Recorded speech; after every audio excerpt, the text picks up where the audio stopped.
Tere õhtust kõigile ja mina tulin siia selleks, et rääkida oma hobist. Et suurem osa tööst ei ole olnud seotud otseselt programmeerimisega, aga ei tea, võib-olla kuskil on juhtunud lapsepõlves mingi õnnetus, et see teema pakub huvi ja niimoodi on läinud, et aegade jooksul ma arvan, et programmeerinud olen enamuses vähemalt nendest keeltest, mis siin hoova peale jäänud nimesiltide peal on katsetanud kindlasti. Vähemalt siin küll ühtegi tundmatut ei ole, et võib-olla Scrum keel on tundmatu, aga see selleks. Ja siis kuna Eestis inimesi, kes Erlangi kasutavad, on suhteliselt vähe, mina olen näinud peale enda veel ühte või kahte, kes on minu kolleegid olnud ja keda on sunniviisilisel, ma olen sundinud seda tegema. Siis mõtlesin, et üritan seda pähe määrida natukene suuremale auditooriumile, kuna reaalsuses on tegemist ikkagi meeletult mõnusa ja võimsa töövahendiga. Aga nagu ikka, töövahend on töövahend. Ja kui siin alustada mingisugusest reklaami tegemisest, siis eelmised esinejad rääkisid, et neil oli, mis ta oli, 12 serverit mingi asja jaoks või? Oli niimoodi, kus oli mingis suurusjärgus mingi 20 000 samaaegset mingit asja. Mingid 20 000 samalaadset asja, siis mingi 20 000 samalaadse asja tegemiseks, see on, ma ei tea, Erlangis kirjutatud tehtud süsteemidele nagu selline lapsemäng, sellest alustatakse mingisuguste paralleelsete asjade hulgaga. Internetist võib leida mingisuguseid võrdlusteste, kus näiteks Apache versus mingi Erlangi veebiserveri jaoks on üks sureb kuskil seal 4000-6000 samaaegse sessiooni juures maha. Erlangis tehtud veebiserverid elavad seal mingi 80 000, 100 000 rahulikult. Tavalise riistvara peale elavad. Kuni demodeni, mis on näiteks Last FM-i seltskond teinud, et ühe masina peal mingi 1 miljon samaaegset teenindatavat sessiooni. Aga edasi minna, siis prooviks edasi minna väikse demoga. Ma ei tea, kui hästi mul see välja tuleb, aga vähemalt proovida tuleb. Nii, siit tuleb leida õige ekraan üles. Kõik tuleb ikka... Ei leidnud üles. Nii, teeme niimoodi. On mirrori peale. Et see ideoloogiliselt seda demo võiks peaks täiesti tegema 2 arvutiga, aga kuna mul 2 arvutit tassida jõua vanem inimene, siis ma katsun selle demo teha 1 arvuti peal. Töötab täpselt samamoodi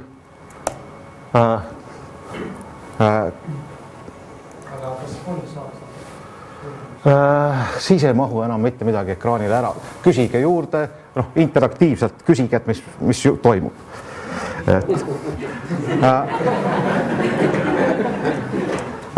Toimub see, et prooviks ühe väikse demoprogrammi ära kompileerida. Nii, vaatame, õnnestus küll. Siis ühest arvutist on nagu vähe, ei ole piisavalt edev.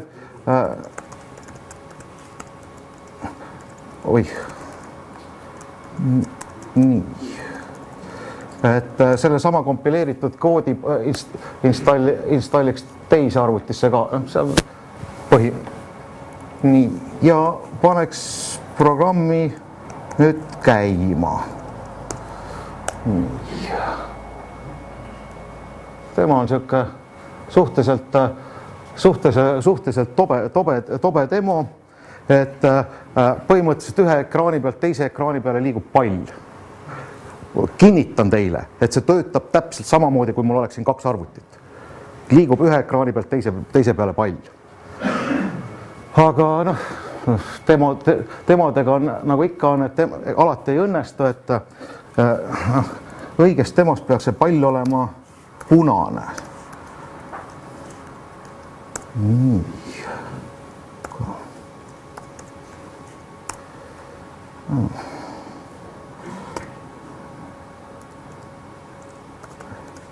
Et parandaks selle asja ära, et on punane.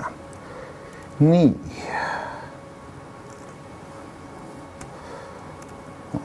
Kompileeriks uuesti. Et läks punaseks. Ühes arvutis, teises veel ei ole.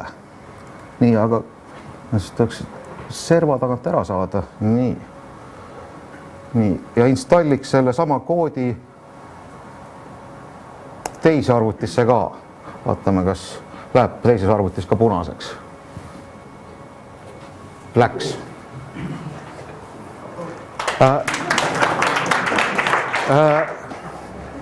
Põhimõtteliselt, mis siin toimus täiesti rahulikult, see hetk, kui programm töötas, süsteem töötas, muutsin selle asja koodi. Ja uus versioon koodist töötab edasi. Midagi ei katkestatud, seisma ei pandud. Kell 11 õhtul, nagu Statistikaamet tegi, nagu seda downtime ei tehtud. Praegu lihtsalt uus versioon koodist töötab.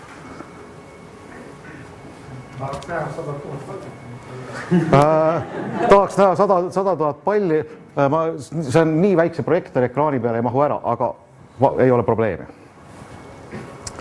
Nii, lõpetame selle demo siis siit ära ja otsime selle mingisuguse teise ekraani tagasi. Seda programmi on täpselt nii palju, kui siin nüüd selle ühe slaidi peale ära mahub. See on hajustöö programm, töötab mitme arvuti peal ja suhtlevad omavahel täiesti rahulikult. Ei ole mitte ühtegi frameworki ka ei ole kasutatud. Tegelikult on seda palli joonistamiseks ka graafika framework oli ikkagi. Aga muidu mitte ühtegi frameworki kasutatud ei ole. Kus siit hakata pihta, et saab teise masinasse rahulikult koodi installida, saab teises masinas protsesse käima panna, enda arvutis teises arvutis ühe protsessi käima panna, omavahel sõnumeid saata ja siis need protsessid erinevates masinates rahumeeli saadavadki omavahel sõnumeid. See on selles mõttes sisse ehitatud programmeerimiskeelde, siin ei ole ühtegi sihukesest lisakihti, mingisugust mingi kommunikatsiooni frameworki nagu mingid SOA-d või mingit sihukest asja, mille jaoks peab ostma 2 Oracle serverit, siis ühesõnaga mingisugune normaalselt 50 000 euri välja käima. Seda lihtsamini saab ka. Ei ole, isegi MacBooki ilmtingimata ei ole vaja osta ilma ümber kompileerimata. See sama programm samadel kujul töötab ka Windowsis. Ma võin teha täpselt seda sama tegevust, et ütlen install code ja teine arvuti on Windowsi arvuti. Kas temal on siis oma bytecode ka? Jah, tal on oma bytecode, oma virtuaalmasin. Vajaduse korral kompileeritakse ka native koodiks x86, PowerPC ja Sparki peal. Ma ei mäleta täpselt, kas ARMi peal on native koodi olemas või ei ole. Vist on. Ei, ütlen ausalt, ei mäleta. Aga täpselt see sama kood töötab kõikides nendes keskkondades. Windows, Linux, Unix, VXWorks, mis iganes. Ja lihtsalt installid ja kasutad. Põhimõtteliselt samamoodi nagu teoorias Java võiks töötada mitmes süsteemis, aga see päriselt ka töötab. No siin spetsialist ütleb, et Java ka töötab. No, kui on õige... Kas on mingi spetsialiseeritud kasutus? Ei, see on üldotstarbeline programmeerimiskeel. Täiesti üldotstarbeline programmeerimiskeel. Aga küsimus oli selles mõttes täiesti õigustatud, et ta on alguse saanud spetsialiseeritud kasutusest. Sai alguse kuskil 27 aastat tagasi, kui Ericsson murdis pead, kuidas tõesti efektiivselt ja töökindlalt kirjutada tarkvara telefonijaamadele. Telefonijaam on siuke omapärane nähtus, et üldiselt telefonijaamu kell 11 õhtul välja lülitata ja et teeks väikse maintenance'i, siis hommikuks paneks uuesti käima. Seal tahetakse, et kood töötaks. Telefonijaamas toimub meeletu kogus funktsioone ja see kood ja programmeerimiskeskkond on keeruline. Tõsiselt palju erinevaid protsesse juhitakse. Tegelikult ka telefonijaam on keeruline nähtus. Seal juhitakse, ma ei tea, 10 eraldi liinikaarte, mingeid eraldi kappe, tüüpiline telefonijaam, tänapäeval enam mitte, aga vanasti võttis selle ruumi, oli räkke täis. Ja Ericssonil oli väga tõsine probleem, et nende tootlikkus selleks, et telefonijaamasid programmeerida, oli nende arvates liiga madal. Siis nad hakkasid katsetama erinevaid võimalusi ja rootslastel raha oli, endiselt ilmselt on, kui nad Eestist ära viivad selle, et proovisid hunnikus programmeerimiskeeltes, kuidas seda telefonijaama softi teha. Üks 10-15 programmeerimiskeelt proovisid läbi, alates eksootilistest, mis neil endal olid, Plexid, Chillid, lõpetades traditsiooniliste Seed, Pascalite, Ericsson kusjuures arendas oma isikliku Pascali keele, mingi paralleelse eri Pascal. Aga lõpptulemusena jõuti sinnamaani välja, et hakati tasahilju aretama oma programmeerimiskeelt.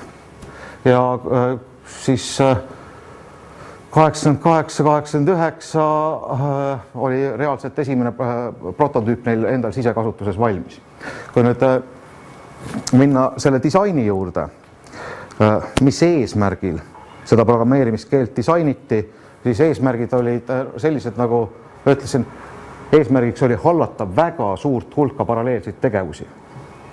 Tüüpiliselt telefoniga helistab mitte üks inimene korraga, vaid meeletu hulk paralleelseid tegevusi on. Et seda disainitud niimoodi, et seda oleks lihtne levitada paljude komponentide peale, mis töötavad ühes võrgus tervikuna. Disainitud niimoodi, et tolereerida nii tarkvara kui riistvara vigu. Et ikka juhtub, et midagi läheb kuskil katki. See programmeerimiskeel on disainitud nii selliselt, et ta elaks ükskõik mis komponendi katkimineku üle. On see siis riistvara viga või ka vigane tarkvara. Et üks komponent seal ei mõjutaks teisi. Skaleeruda loomulikult. Kui telefonijaama oli vaja midagi laiendada, pandi üks kapp juurde, tarkvara peab skaleeruma selle järgmise kapi peale, pani veel kapp ja peab olema skaleeruv. Nagu jutt oli ja nagu demos oli näha, siis võimaldataks uuendusi ja ümberkonfigureerimisi ilma, et peaks süsteemi peatama ja restartima. Et selles mõttes, kui Javas oleks siuke omadus, siis meil hea startup zero turnaround oleks täitsa tööta, kuna see on sisse disainitud. Keelde on sisse disainitud see, et sa võid töö käigus koodi uuendada.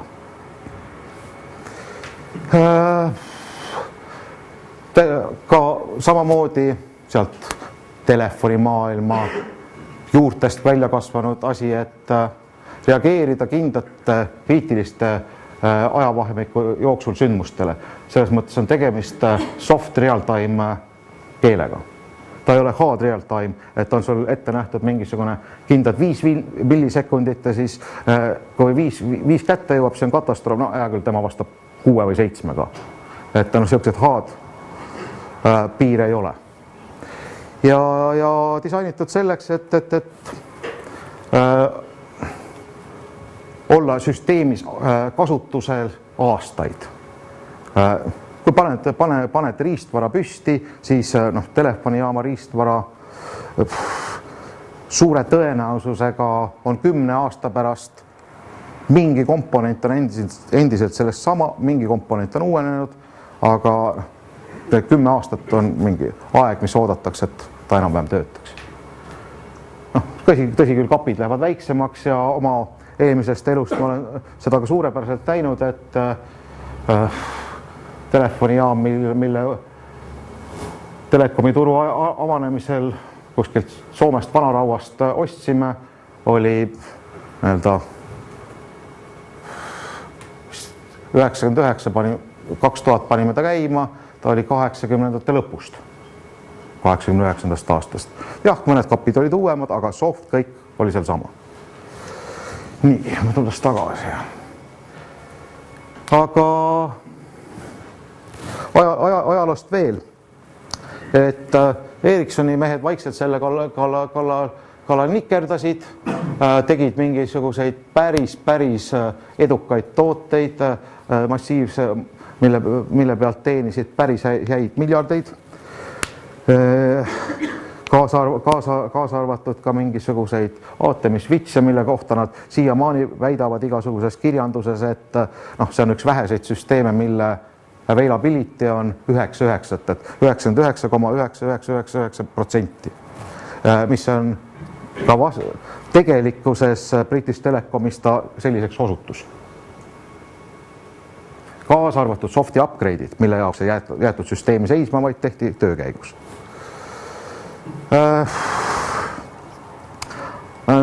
Samal ajal oli Ericssoni enda sees muidugi ka muid projekte, kaasa arvatud mingi uue põlvkonna telefonijaamad ja nii edasi, mis programmeeriti, kuidas programmeeriti, aga untsu läksid projektid, kantis hunnikud miljardid maha ja kõrvalnähtusena siis öeldi, et ei mingit sihukest imelikke programmeerimiskeeli meil enam kasutada ei tohi.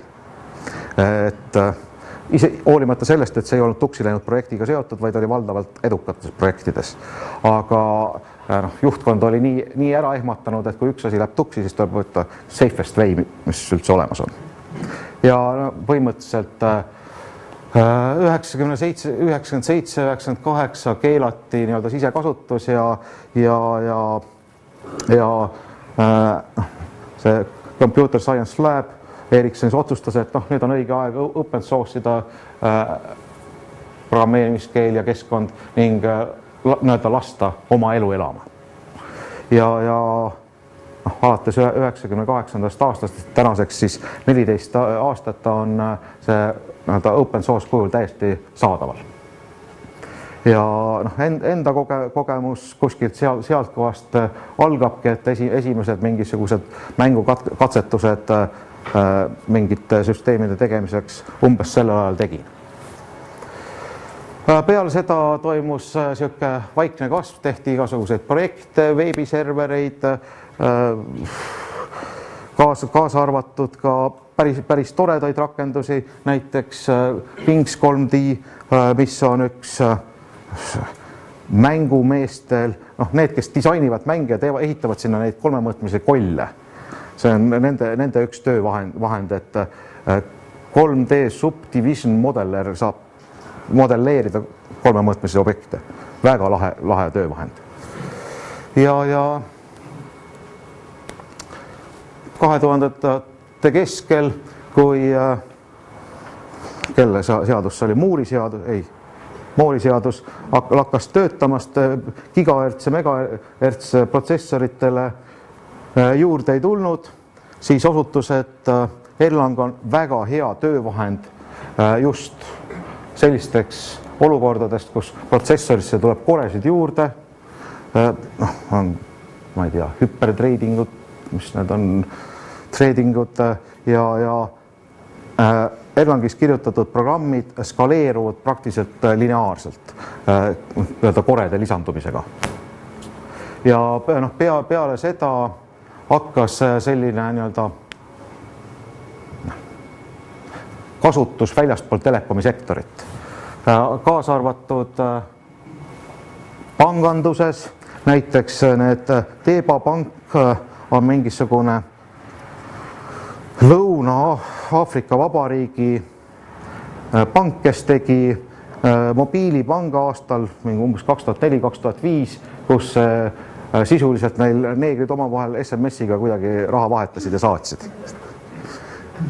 Väga kihvt Erlangis tehtud süsteem ja siuke idee oli siuke juba geniaalne, et SMS-iga saab panka pidada. Ja viimase aja arengutest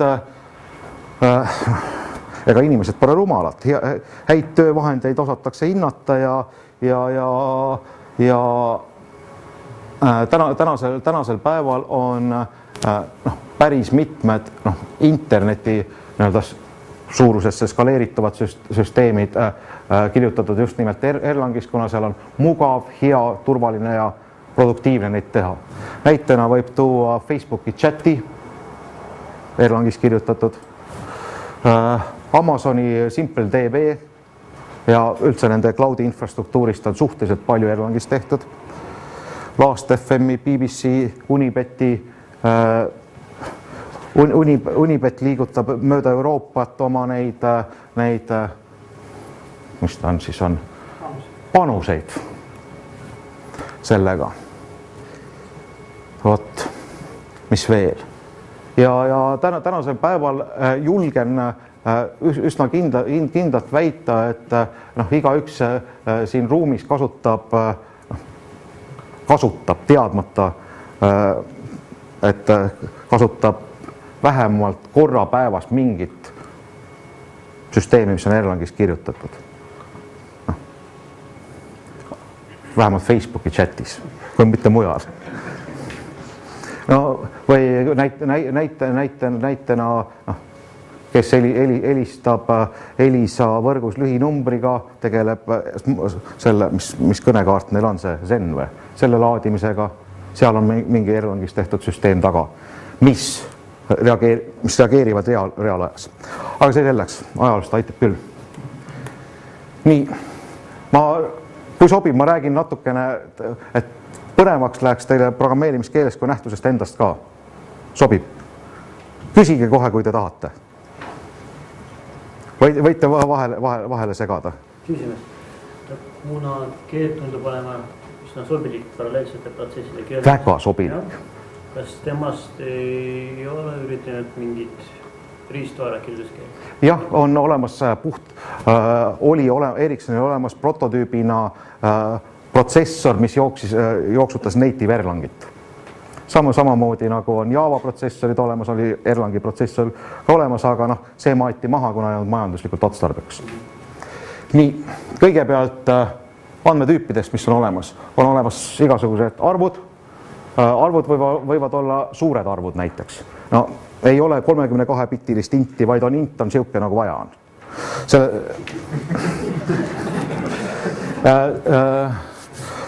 Selle kohta ma vaatan, kas ma saan veel ühe demo teha, et kus mul siin näiteks korda 3-2 trillit suvar. Näed, siuksed arvud näiteks on olemas. Eestis ei ole nii palju vaja. Nii palju raha pole, siis 228 bitist korda. See tema. Sina tuled toksid sisse pärast, need bitid sul siia, aga... Ma ei ole eriti palju. Hetke pärast ma jõuan nende suurte arvude demoni ka, aga vaikimisi on keelde sisse ehitatud vahendsüsteemid ja mis iganes, et Mida saab need kahve ja sugar on? Kahve on 16 süsteemis arv ja sugar on 32 süsteemis arv.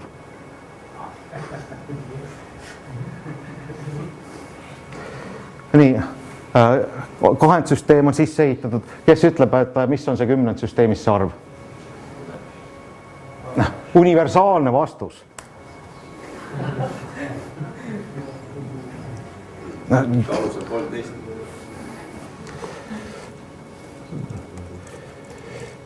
Nii. Kuule, trell on mingi astmendamise. Ei, ta tähendab seda baasi, et 2 trellid, siis 1, 0, 1 on 2 baasil arv. Arvud on olemas, ujukoma arvud on, siis on asi, mida paljudes programmeerimiskeeltes ei ole, on sümbolkonstandid. See on võrreldav mõnes mõttes C-keele enummiga, et kirjutad enum, no ma ei tea, Taavi on 1, Jaanus on 2, Mart on 7. Et sümbolkonstandid on keeles sisse ehitatud. Väga hea on kasutada, et on kuskil on okei, not okei, true, false, tavaline sümbolkonstant. Ja loomulikult andmestruktuurid, see on siis, kuidas on eesti keeles hea, kortees või mis? Paar. Tegelikult ei ole paar, seal võib olla neid tükke võib palju olla, et on hulgad või päris ei ole vektor.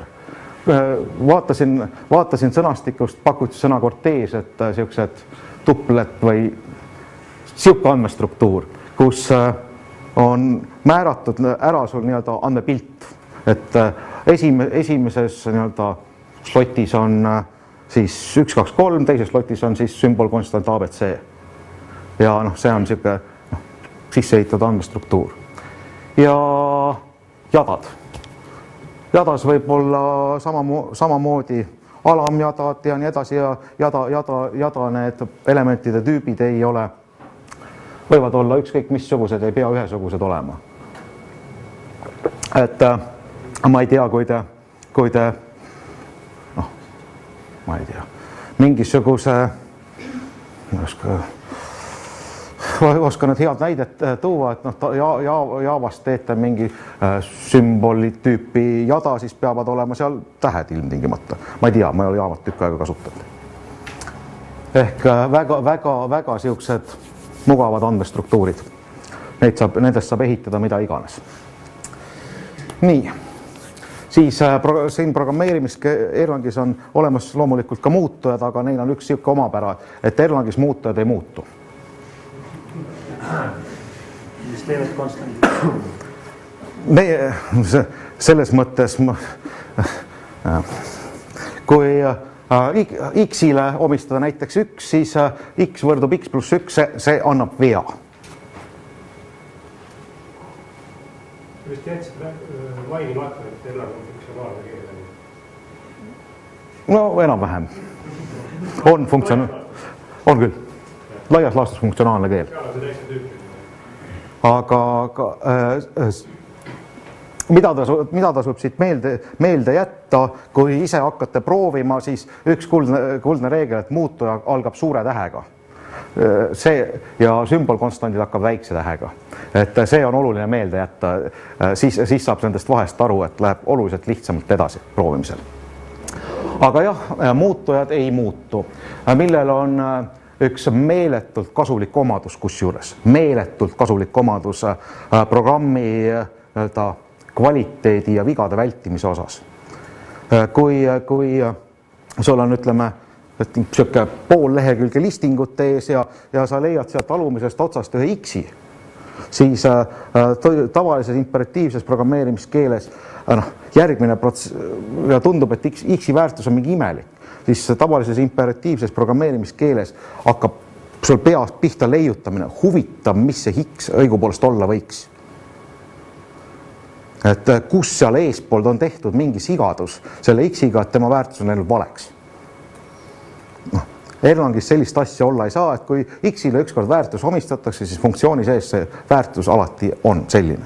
Väga mõnus omadus programmi korrektsuse kindlaks tegemiseks. Ja noh, vaadates Erlangi ajalugu, siis neil oli huvi, et see programm suudaks töötada 10 aastaks. Tõenäoliselt peaks olema suht korrektse programmiga tegemist. Et need on lihtsalt konstantid? Ei ole konstantid. Mille jaoks nad siis vähe? Et neile väärtusi omistada. Aga seda saab teha ainult ühe korra. Funktsiooni. No, näiteks tsüklis või? No see tsükleid ka ei ole. See väga lihtne lahendus. Tõeliselt lihtne, geniaalne lihtne lahendus. Aga mis on olemas, tegelikult see nii-öelda omistamine ei ole mitte päris siuke omistamine kui siuke nähtus, vaid ta on inglise keeles pattern matching ehk mustrite sobitamine. Et muutujaid sobitatakse omavahel kokku. Ja noh, siin on mul paar näidet, et kui A-le omistada 10 õnnestub, kui teist korda omistada uuesti 10 nii-öelda või üritada omistada, siis ka õnnestub. Kui üritada omistada 9, enam ei õnnestu.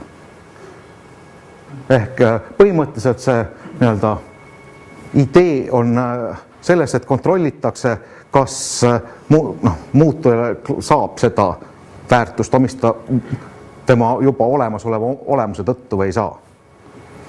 Ja noh, mis siin näidete juures, et noh, näed, siin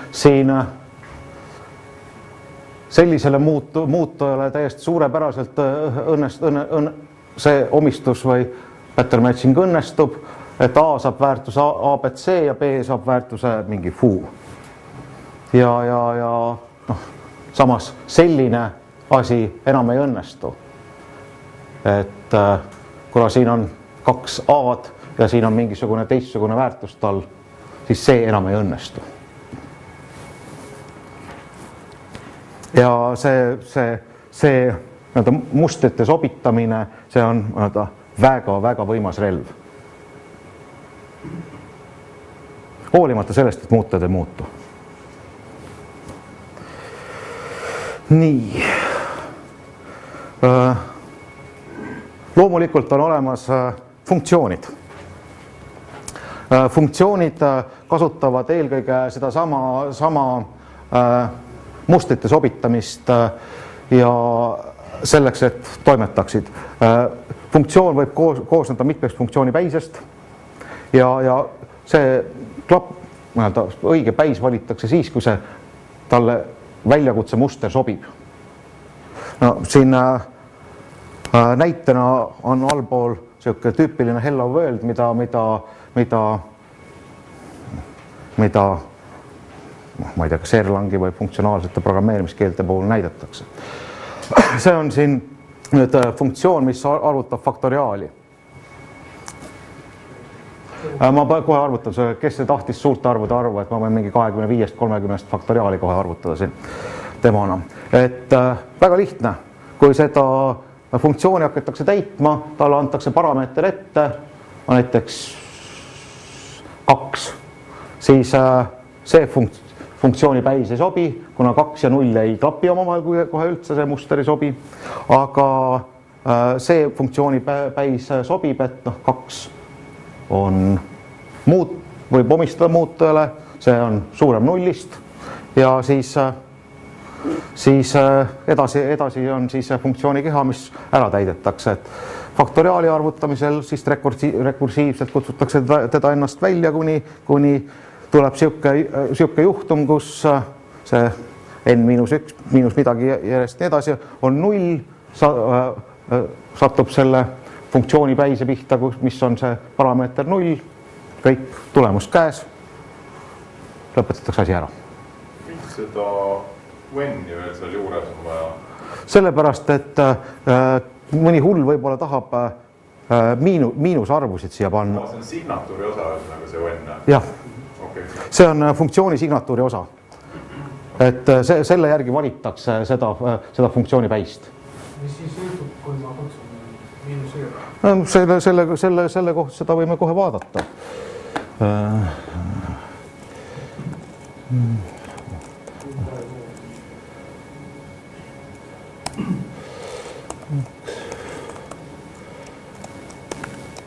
Oih, ma pean ikkagi ümber otsustama ära, kas mul on Eesti klaviatuur või välismaa klaviatuur.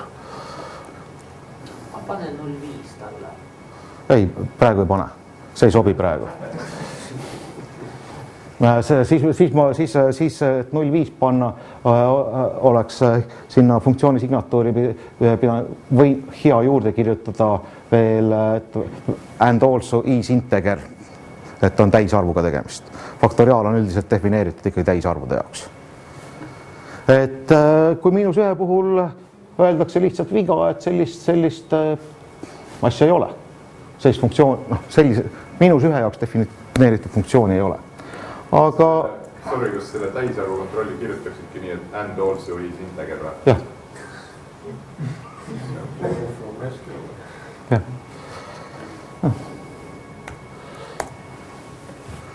Arvutab küll.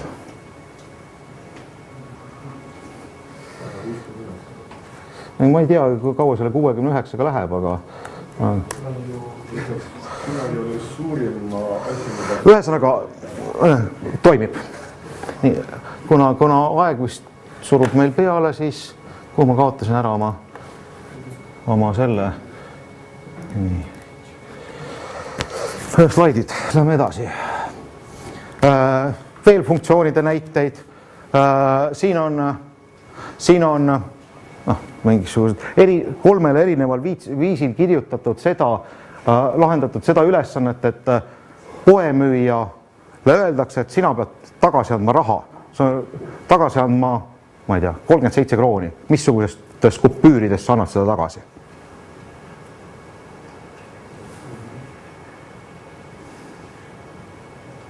Et saab väga mitmesugusel kujul seda sama ülesannet lahendada. Et isegi if on olemas selles programmeerimiskeeles. Aga põhimõtteliselt väga suure osa tööst saab ära teha nende funktsioonipäistega. Kusjuures see funktsioonipäised annavad programmi korrektsuse juures meeletu siukse huvitav efekti, et enam neid nagu siis on tavaline, et assert C on 0 või assert C on ma ei tea midagi, seda enam vaja ei ole. Sellisel kujul funktsioonide kirjutamine teeb automaatselt selle töö ise ära.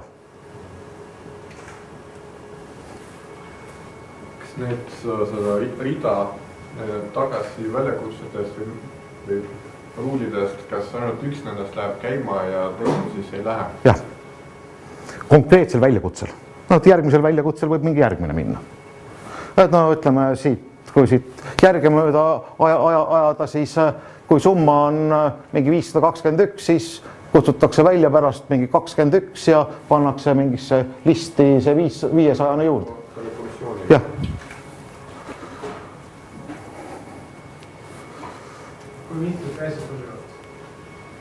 Kui mitu päist sobivad, siis on saatus ja saatus valib selle eespool oleva. Determineeritud saatus. Determineeritud saatus, et esimene, mis matchib, see valitakse.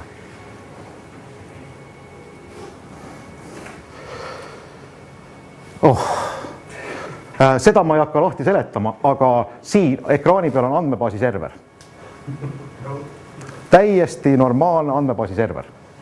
Eraldi protsessiga, pannakse ka ilusti eraldi protsess käima, mis andmebaasi haldab ja siis on interface funktsioonid küsi ja lisa, millega siis saab andmebaasi serverit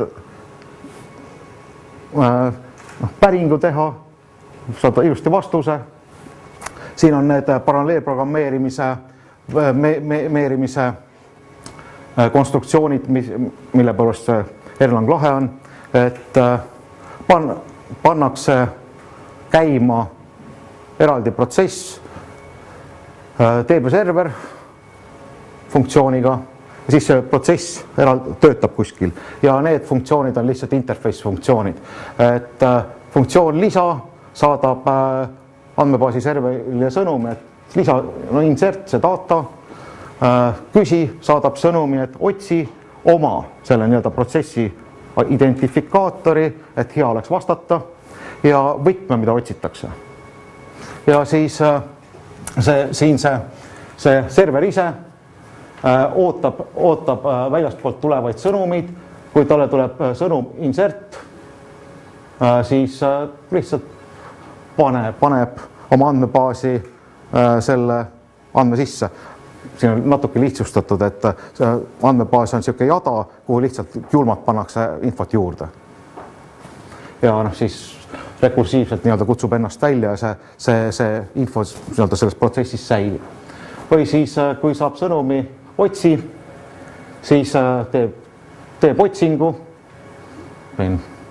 jälle vaatab kogu selle listi läbi, kas selles listis on seda võtit sees, kui võti on sees, saab väärtuse tagasi, väärtus saadetakse sõnumina küsivale protsessile ja küsiv protsess siin ootab vastust, kui vastuse saab, tagastab vastuse. Seda, mida sa hüümärgiga saadad, receive keyword. Jah, täpselt. Lihtsalt kommentaar, kas sulle ei tundu, et see teeotsing, et selles nimes saab vähemalt 3 erineval viisil aru saada? Absoluutselt olen nõus sellega, et mina ei ole kunagi nimede väljamõtlemisel kõva käpp olnud. Nii. Erlangis üldisemalt nagu sellist consistency't tehakse, et nagu midagi säilitada, ma ei tea, lihtsalt. See tegelikult on tal olemas täiesti biblioteekidena hajusandmebaas, lihtsalt ketta peal olema lihtsalt andmebaasid. On olemas hajusandmebaas, mis võib töötava mingi 10 noodi peal paralleelselt, selle käest küsid, selle saad vastuse. Salvestab kettale ära, korras. Keele siis ehitatud vahendeid otseselt persistentsi jaoks ei ole. Biblioteekidega on tehtud. Piisavalt hajusust on, siis ei ole vaja kettale kirjutada. Jah, kui sul on piisavalt palju neid nõude, mis omavahel töötavad, siis tänapäeval rikkad inimesed ostavad suure mäluga masinad ja elektrile ära ei lähe, siis võib hoida ka mälus. Aga saab rahulikult ka kettale kirjutada. Igal juhul, näed, siin on andmebaasi server. Mis veel? Mida tähendavad numbrid eksport reaal? Numbrid ekspordi reaal tähendab seda, see on nüüd keele detailidesse läheb juba, aga erinevad funktsioonid sõltuvad sellest, mitu argumenti on. Et funktsioonil start ei ole ühtegi argumenti, eksporditakse ilma ühegi argumendita funktsioon. Ja see, ütleme, küsi on väljaspool seda moodulit kasutada võimalik funktsiooni, meil on üks argument. Kui meil oleks 2 funktsiooni start erineva signatuuriga, siis nad oleks erinevad kumba sa ekspordi? Jah, täpselt. Mul hakkab vist aeg otsa saama või? Et ma mõtlesin, et näitaks kiiresti ära ka veebiteenuse, mis on, et kiiresti teeks ühe veebiteenuse. Ma loodan, et see nüüd toimib. Nii, ahah, see on ikkagi siin, oi, nurga taha jäi. Et veebiteenus, mis on kassapidajatel abiks nende raha tagastamiseks, siis ja veebiteenus ise on selline. Siin loomulikult on siin mingisugune framework kasutusel, aga sisuliselt väga lihtne. See webmachine on mingi veebiserver? Webmachine on framework, millega on hästi mõnus teha REST-teenuseid. Siia saab kirjutada lihtsalt juurde funktsioone, kas on autoriseeritud, missugust content type'i tagastab ja nii edasi. See on niisugune framework. Et siin lihtsalt näide.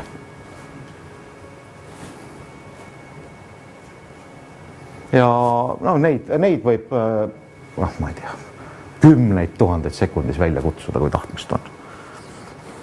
What's the catch? What's the catch? Catch on see, et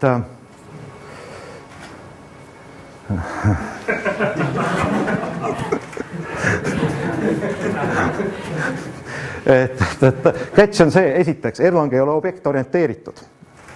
Paljud managerid arvavad, et objektorienteeritud on sünonüüm performance'iga. Et kui selline usk on olemas, midagi ei ole teha. Ja catch on ka kindlasti see, et kuskil ei ole mitte kedagi mitte kunagi lahti lastud veel selle eest, et jälgib vanu trende, et kasutame C-d, Javat, C++, ostame Oraclet, selle eest kedagi lahti lasta. Kui sa valid mingi uue tööriista, siis tasub ettevaatlik olla. Catch on sellest saab iseenesest üle, kui öelda, et Erlangi kasutatakse panganduses. Pangandus on selline soliidne valdkond, kõik inimesed rahunevad üldiselt maha ja pangandus paistab soliidsena. Catch on kindlasti see, et oskajaid on suhteliselt vähe, et ta ei ole mainstream. Eestis kasutati Productionis, jah, ma tean, kasutatakse. sama Ericsson. Elisa näiteks kasutab täiesti Productionis, on 2 või 3 teenust. Mitte päris Productionis kasutab Eesti Energia, on koormustestide tegemiseks väga mõnus vahend. Tasub meelde jätta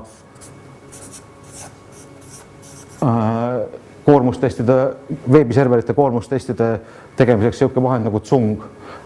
Erlangis on väga lihtsalt hunnik paralleelseid masinaid panna tööle, et pommitage seda ja tehke pärige.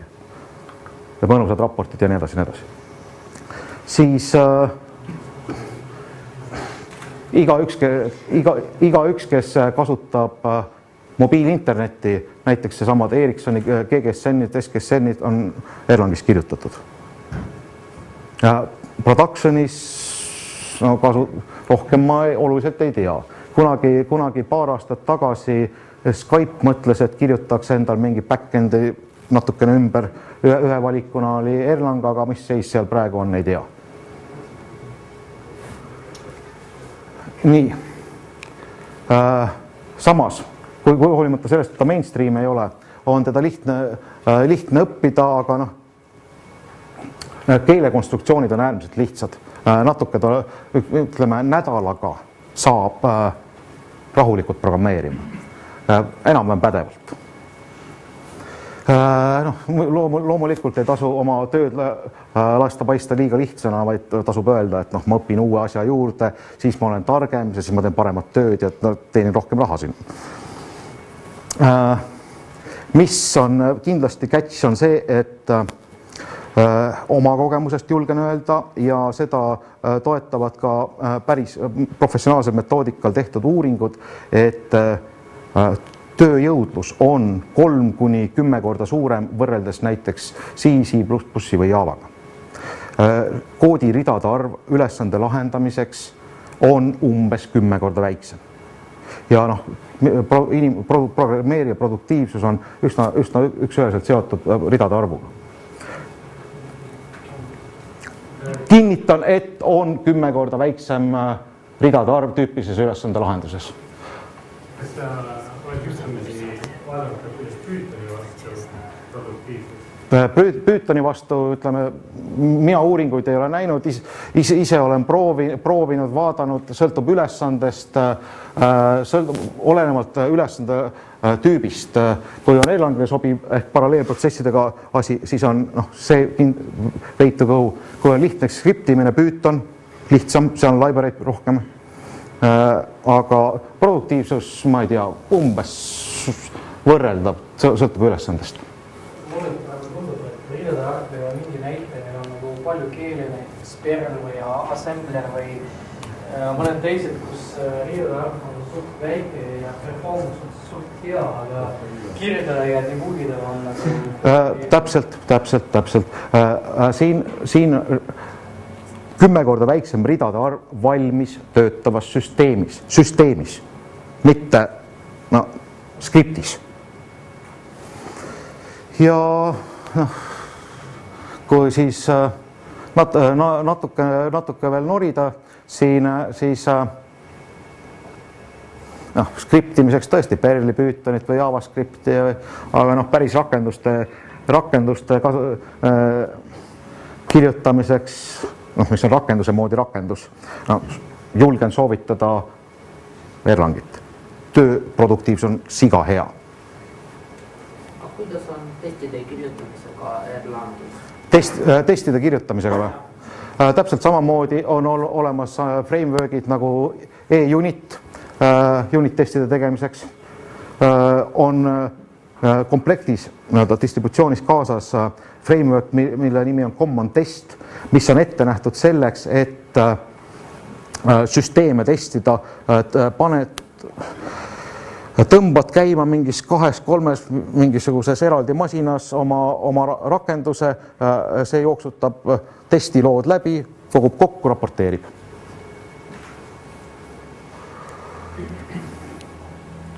Millises seisus on praegu Erlangi virtuaalmasinad, kes nüüd arendab ja on? Erlangi virtuaalmasina on open source, tegelikult on need mitmeid, täna on, aga productionis kasutatavaid on reaalselt üks.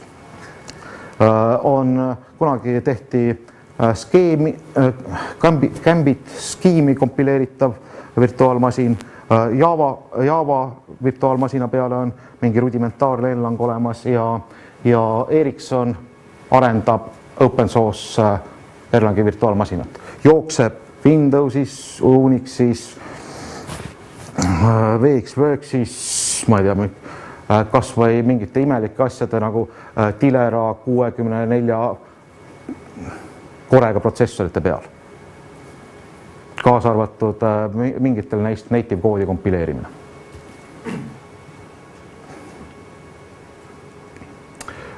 Tulles tagasi selle ridade arvu juurde, siis oma kogemusest võin öelda, et olen kirjutanud ise mingi aplikatsiooni, kus ridade arv oli üsna täpselt 10 korda väiksem, kui oli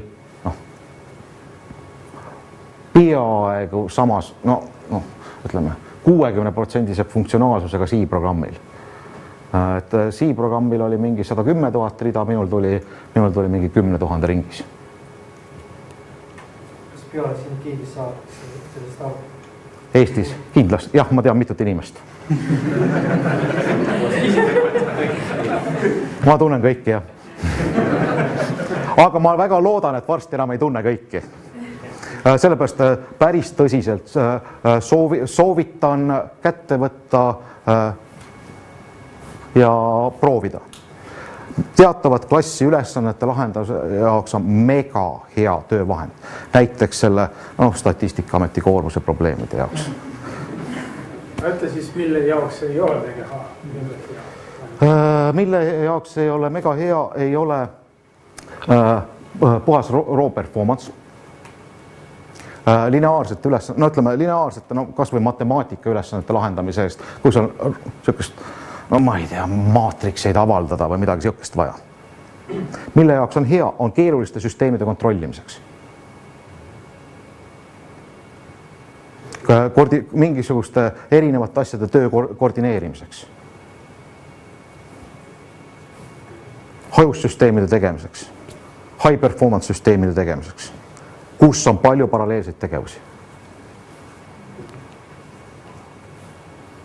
Kuidas sina seda õppisid, et lihtsalt veebist või mingi Lihtsalt alustasin kunagi lihtsalt veebist, aga siis ilmus peale raamatuid. Tänasel päeval on saadaval Amazonist ostetavad 4-5 raamatut. Mõned on e-raamatutena olemas.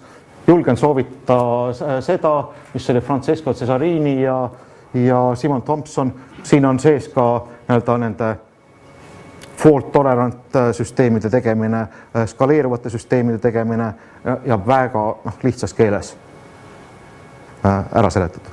Tasub proovida. Ja veel kord ütlen, nädalaga õpitav, kui tegema hakata.